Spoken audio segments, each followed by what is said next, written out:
Hello everybody out there in YouTube land, and welcome to DC Fans United. So this is actually an exclusive video that I posted on my Patreon a little over a month ago. So I decided, since enough time has passed, I'll go ahead and share it with you guys on my main YouTube channel. So what this is my pre-crisis biography of the supervillain Circe, and I'm really happy to share it with you guys. Now, what I'm going to be doing is posting at least one video a month on Patreon. So if you want to check out my newest Patreon video, it's going to be the top 10 most valuable DC comics.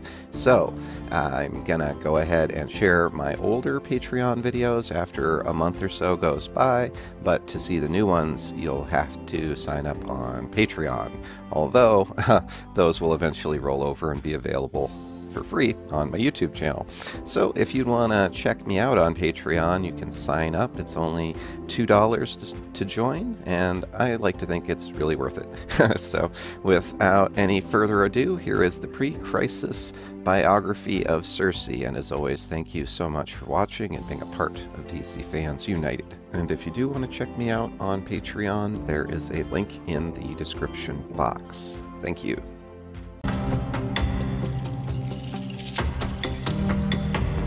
Hello everybody out there in Patreon land, and welcome to an exclusive video. So I'm still going to be posting to YouTube as much as possible, but I'm also going to have one video per month at least. I might do more than one, but at least one video per month that is exclusive to Patreon. Now after it's been up on Patreon for 2 or 3 months, I may move it over to my YouTube channel, but we'll see. So for this special video, I'm going to be looking at the pre-crisis history of Circe. So she actually has a pretty long history, so I'm going to break this up into 2 videos. It's going to be her pre-crisis and post-crisis. So post-crisis we can get into more of her animated TV show appearances and things like that. This video is going to be exclusively about her comic book appearances.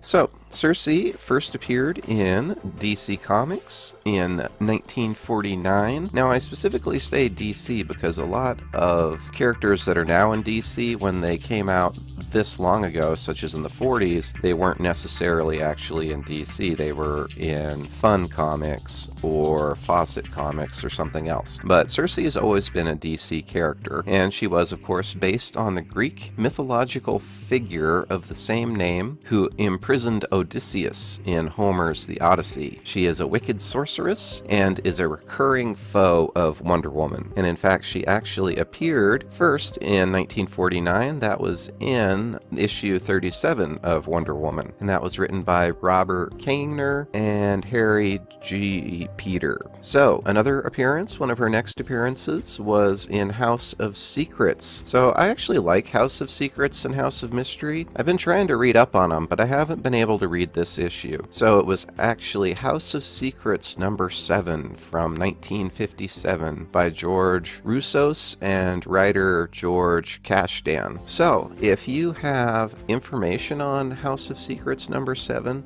let me know, DM me on Twitter or whatever, because I was trying to find more about this issue and it was really hard to find info on it. I almost missed including it actually, but I found the cover. So she would next return in the Silver Age to battle the hero Rip Hunter, and that was in Showcase number 21 from 1959. So that was a pretty good issue. Alright, so she next appeared multiple times and was an enemy and sometimes ally for Superman and Supergirl in Action Comics and in Superman's girlfriend, Lois Lane. So in 1962, her creator, Robert Kayer, pitted her against the Sea Devils in Sea Devils number 3, and that was illustrated by Russ Heath. She would appear again in the Bronze Age now, and she changed quite a bit and appeared in 1983's Wonder Woman 302, and this was by Dan Mishkin and Gene Colan, and she made multiple appearances in that run. So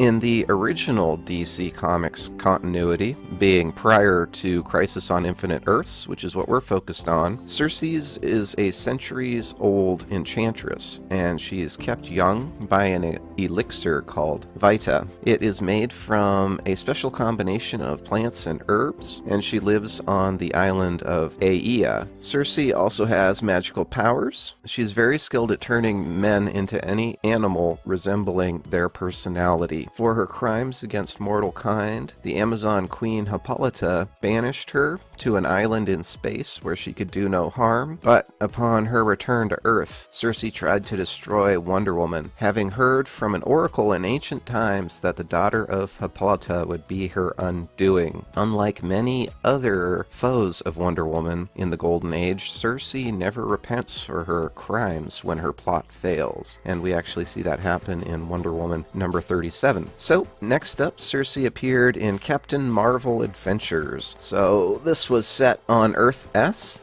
and it is revealed that the evil immortal Ogar gave Circe immortality 3,000 years ago when she was a beautiful princess, hoping that she would marry him in return. So that was where we first had a little change in her story. They changed how she became immortal. But that is something real consistent throughout her entire history, is that she is immortal. So Captain Marvel and Ogar battle on her island, and she actually turns Captain Marvel into a goat before turning him back. And she finally ends up helping Captain Marvel defeat Ogar by turning him into a boar. And then as a boar, he runs and jumps off a bluff, and he actually apparently dies. So in this story, when he dies, the spell wears off, and she ages, she isn't immortal anymore, so she ages really fast and dies. So that was kind of a wild story if you think about it. So next up, a woman claiming to be a descendant of the original Circe later appears and gives Superman an evolution serum, which temporarily transforms him into a partial lion after he does not agree to marry her. So that's a really recurring theme in these Golden Age stories, is people trying to get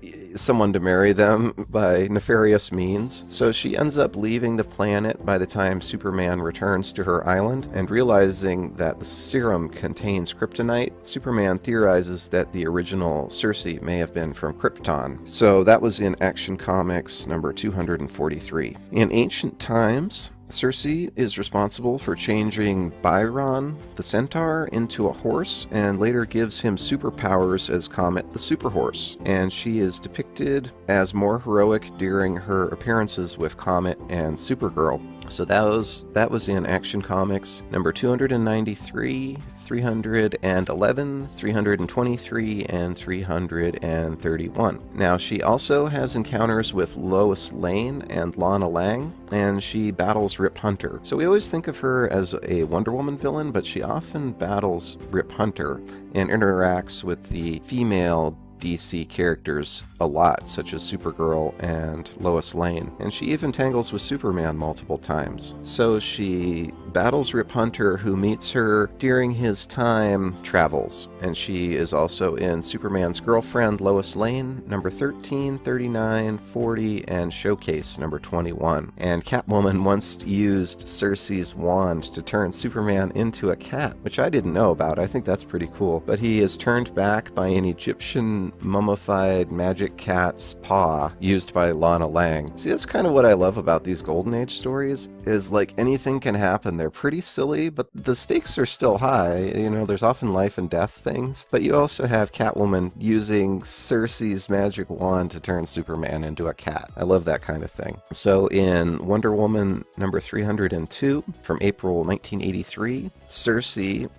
is in that issue, and she's also in issue 305, and she reappeared with a mission to kill Wonder Woman in order to prevent a prophecy of Circe's death at Wonder Woman's hands from coming true. After she failed to kill Wonder Woman with a series of attacks by man-animal hybrids, she took up with an Aztec god who set in motion a chain of events that led Wonder Woman to the jungles of Troubadour. Circe called on the god to send lightning down to kill Wonder Woman, who deflected the lightning bolts away from her and incinerated the herbs that made Circe immortal. So again, a change in her immortality story, thus fulfilling the prophecy. Circe then disappeared, swallowed up by the Aztec god's magic obsidian mirror, which the god used to torture her with an image of herself as a crown. So pretty wicked story, but actually really interesting. I'd like to read that one. That sounds cool. So Circe begins to age normally and is last seen aiding a group of sorcerers who are trying to defeat the Anti-Monitor. So we see that in Crisis on Infinite Earths number 9 and number 12. And I've of course read Crisis on Infinite Earths. It's a really amazing story. Highly recommend it to anyone if you haven't read it, especially if you want to be into DC Comics and really understand the continuity and history. So that's it for Pre-Crisis Circe. I found her to be a really interesting character, and I'd like to go back and read some of these comics that I referenced. I haven't read all of them. So next up, we're going to be looking at Post-Crisis on Infinite Earths, and in that continuity, along with Superman and Wonder Woman, Circe is also rebooted. So all of this prior continuity was erased, and they reset things. Alright, that's all for now. I hope you enjoyed this Patreon exclusive video, and as always, thank you for watching and being a part of DC Fans United. End of line.